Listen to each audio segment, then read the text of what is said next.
I'm not suicidal. I'm not suicidal. Who is Isaac Kappy? Oprah's a fucking slave trader, guys. You shouldn't trust Oprah. February 17th, 1977. A date that marked the birth of a promising talent in Hollywood, Isaac Kappy. Known for his roles in blockbuster films like Thor and Terminator Salvation, Kappy seemed destined for greatness. But on May 13th, 2019, his life ended in tragic circumstances that raised more questions than answers. Authorities concluded that Kappy took his own life, claiming he forced himself off a freeway bridge only to be struck by a passing vehicle. A heart-wrenching tragedy or a sinister cover-up? In his final days, Isaac Kappy made explosive allegations that rocked the very foundation of Hollywood. He claimed that his close friend, actor Seth Green, unveiled a hidden world of darkness, a world rife with child sex trafficking, cannibalism, and unspeakable horrors lurking behind the glitz and glamour. Kappy alleged that Seth Green revealed a secret passageway behind a bookshelf, leading to a room used for the most heinous acts against the innocent. This was no ordinary Hollywood scandal. This was a chilling indictment of a system that protected its own. But the revelations didn't stop there. Kappy accused Oprah Winfrey of being part of a nefarious operation, using her leadership school in Africa as a front for trafficking children. He named high-profile figures, Tom Hanks, Bill and Hillary Clinton, alleging their involvement in a deep-seated child trafficking ring.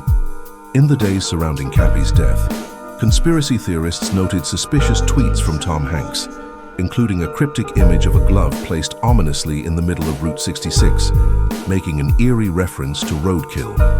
Though the road where Kappy met his tragic fate was not Route 66, the bridge he allegedly jumped from was indeed connected to the historic highway.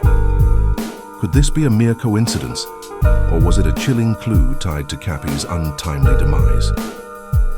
He even called out social media influencers like Loomer and Posobiec, suggesting they were part of a controlled opposition, masking a far more sinister agenda.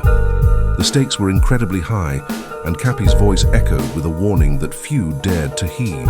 If you hate kids, you're gonna fucking die. You can't get over that shit. That's a death sentence. You cannot fucking live. But what I'll tell you that you can do is possibly save your soul.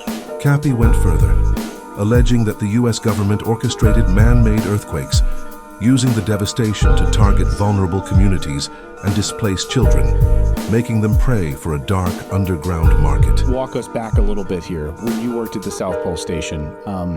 What were you doing there, and what did you see? And how big of a weapon are we talking about here? The capacity to generate earthquakes is one of the things going on. Earthquake induction is a very referenceable science that has a lot of money being invested into it for the past couple of decades. Was there a hidden agenda at play, funded by those in power? Yeah, here's the scam, Lucy.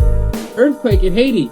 Great news, we'll go help them, is what they say, but then they're selling the kids from Haiti. Man-made earthquake in Haiti? Yeah, probably. Disasters are gold mines to them. Hillary's friends over at DynCorp come in, and they sell the refugee children. That's the scam. That's how it works. They go into disaster areas knowing that they can scoop people up. That's the scam. In honor of Isaac Kappy's courageous stand against the darkness, we've created this collectible t-shirt as a tribute to his fight for truth and justice. And so that his story continue to be told every time somebody asks, who is Isaac Kappy? Join us as we stand for the truth and amplify the voices of the millions of children who remain silenced. Remember Isaac Kappy and the justice he sought. Justice for Kappy. That's neoliberalism. That's Rothschildism. That's Clinton Foundation. That's Soros, right? That's Bush.